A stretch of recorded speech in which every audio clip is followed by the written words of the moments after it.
तो तन का वास्तु सुधारने के लिए भोजन शैली आवश्यक है। आहार, विहार, आचार और विचार, इन 4 चीजों की पवित्रता जिसके जीवन में नहीं है, ऐसा कोई भी बच्चा सीए, सीएस, आईएएस कभी भी क्लियर नहीं कर पाते।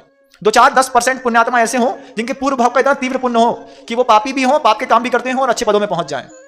लेकिन जब आपको पता चले कि अपना वास्तु, अपना समय खराब चल रहा है, तो आपको सबसे पहले घर के अंदर रह करके उस संधि काल की आराधना के समय इस तन के वास्तु को ठीक करना चाहिए। इसलिए तन का वास्तु सुधारो। तन का वास्तु सुधार करके रात में 9 बजे सो जाओ। राक्षस प्रहर में 9, साढ़े 9 तक सो जाना चाहिए। दुनिया के सबसे बुरे काम राक्षस प्रहर में होते हैं। विचार शक्ति इतनी खराब होती है इस राक्षस प्रहर में कि सबसे गंदे काम 9 से 12 के बीच में होता है। 6 से 9 का रौद्र प्रहर।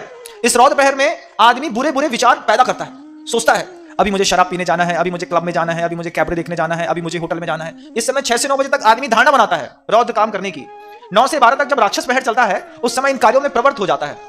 तो जैसे ही 9 से 12 का समय चले तो आपका कर्तव्य है कि आप अपने घर में सो जाओ। कोई आपत्ति नहीं है घर में सोने से। महाराज लड़का पढ़ रहा है, आईआईटी का एग्जाम देना है, आप सोने की बात कर रहे हैं, रात को 2 बजे तक पढ़ता है हमारा लड़का। तो भैया मैं पूछता हूं कि आपका लड़का रात में 9 से 2 तक पढ़ता क्यों है? आपके बच्चे को रात में 9 बजे सराफत से सो जाना चाहिए और 9 से 2 तक सो करके रात को 2 बजे 2:30 बजे उठ जाना चाहिए।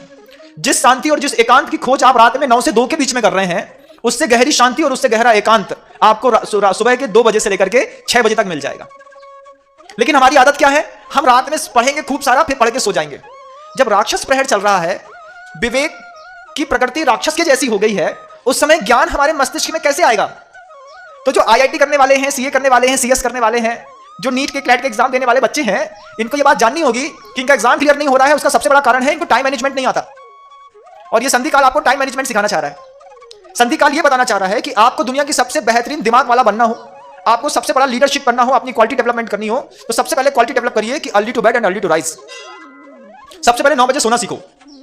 जैसे ही राक्षस प्रहर शुरू हुआ 9, साढ़े 9 पे सो गए, रात को 2:30 बजे, 2:45 बजे उठ गए। ये 2:30, 2:45 बजे का समय है, इसको कहते हैं मनोहर काल। नाम ही देखो कितना अच्छा है, मनोहर काल। 12 से 3 का समय कहलाता है गंधर्व काल। दुनिया भर के देवी देवता मंदिरों में जाकर के ढोल बजाते हैं, घूमते हैं, फिरते हैं, दुनिया भर के काम करते हैं 12 से 3 के बीच में, जिसको कहते हैं गंधर्व काल। 3 से 6 बजे का समय मनोहर काल रहता है। इसी मनोहर काल में ब्रह्म मुहूर्त होता है बंधु। ये वो संधि काल है मनोहर काल का कि जब रात्रि व्यतीत होने को होती है लेकिन व्यतीत हो नहीं पाती है और सूर्य उदय होने को होता है। इस संधि काल में ब्रह्म मुहूर्त होता है।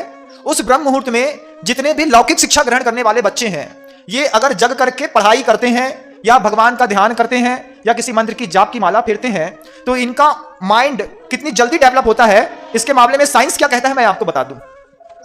साइंस कहता है ये संधि काल के समय का जो ब्रह्म मुहूर्त है, उस मुहूर्त में एटमॉस्फेयर में ऑक्सीजन लेवल 41% रहता है।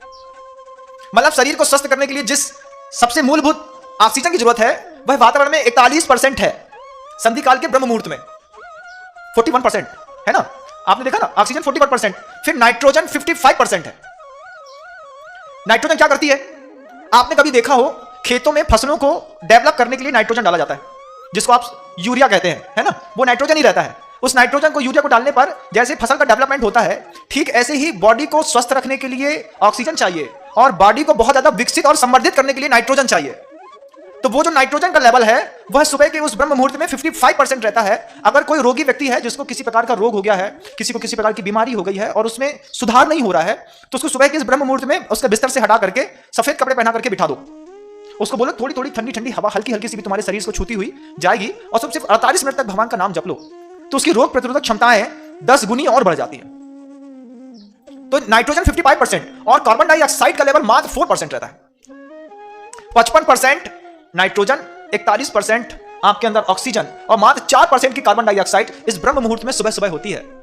और अभी भी जब यह बात मैं आपको कह रहा हूं, आप खुद सोचिए कि आपका बच्चा आपके घर के अंदर सो रहा होगा।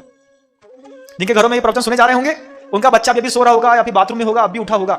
जब आपके बच्चे को आप आईआईटी कराना चाहते हैं, सीएस कराना चाहते हैं, सीएफए कराना चाहते हैं, गोल्ड मेडलिस्ट बनाना चाहते हैं, और आपका बच्चे को ब्रह्म मुहूर्त और संधि काल के बारे में जानकारी ही नहीं है और बच्चा सो रहा है, और आप क्या कहते हैं रात को 2 बजे तो सोया है महाराज, अब कम से कम 9 बजे तक जगेगा, 9 बजे से पहले कैसे उठेगा ये?